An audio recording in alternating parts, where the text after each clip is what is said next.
Welcome back to A Faith That Will Not Fail. It is Good Friday, so blessed Good Friday to you. I'm Rustin. I'm Tammy. And I'm Mike. And we're glad you're joining us on the fifth day of the week of connection.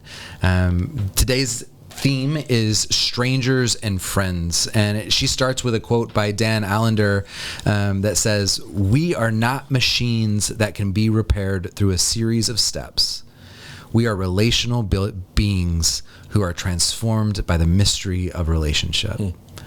I love that because I think our culture is so focused on self-help 5-step frames to turn your life around, or 10 steps to being the best Christian ever, and all these things. I just simple. think it's a fallacy, right? I think we aren't machines. We are human beings that are in relationship with each other, and a lot of our suffering comes out of those relationships.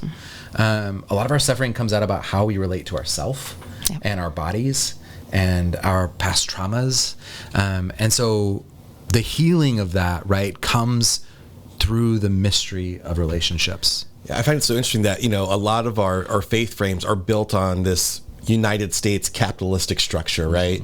Getting better, self-improvement, doing these things. And at the core of who we are, like you said, we are relational beings. And I love the studies they do on babies, like where, they have this one where they have babies and they tell the mother not to make a face at the baby and just to look at them, straight faced. And the baby goes through this trauma of crying, trying to get a reaction because, at our core, we are relational beings, in need of connection more than anything else, more than we probably like to realize, right? Absolutely.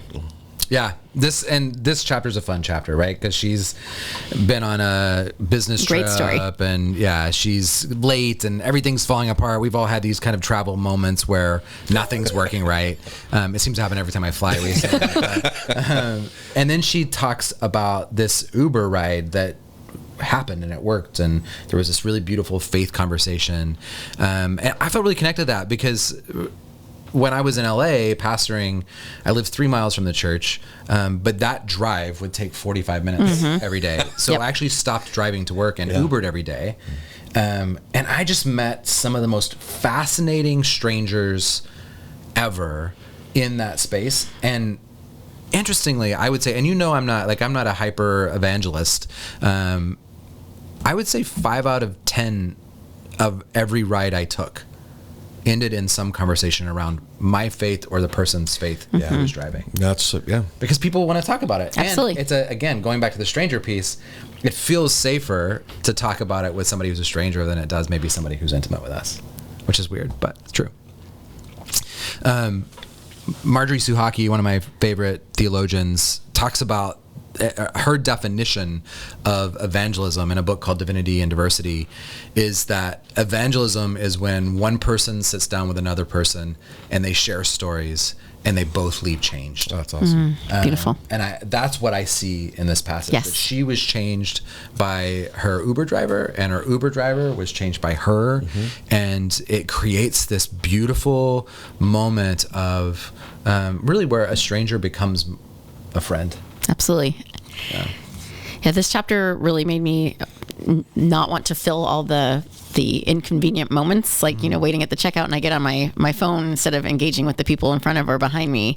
I haven't done this, but I have some friends who do all their grocery shopping now and just have it loaded in the trunk. Like, those are missed opportunities on connecting and talking with people. And this chapter was just like, oh yeah, it's okay to appreciate the moments of inconvenience sometimes because of whose life you might bump into. Yeah. I want to promote a staff trip to Disneyland where we just wait in line. I hate lines. So many opportunities. I know. I also hate grocery shopping, so I'm probably one of those people who's like, just put it in my trunk, please. But you're right. I think there is a space of finding room. So if it's not the grocery store, you are good at coffee shops. Exactly. I can't handle Target. The lights make me go all crazy weird, and all of our quirkiness. But so 5-minute faith builder. I'm going to give you a different one than she gives this time because I want to challenge you a little bit more on this Good Friday. Connect in a meaningful way with a stranger. Just make the choice to connect in a meaningful way with a stranger. Blessed Good Saturday, having Happy Friday to you, and whatever, blessed Good Friday to you. That's what I was trying to say. And go in peace, and we'll see you tonight at the services.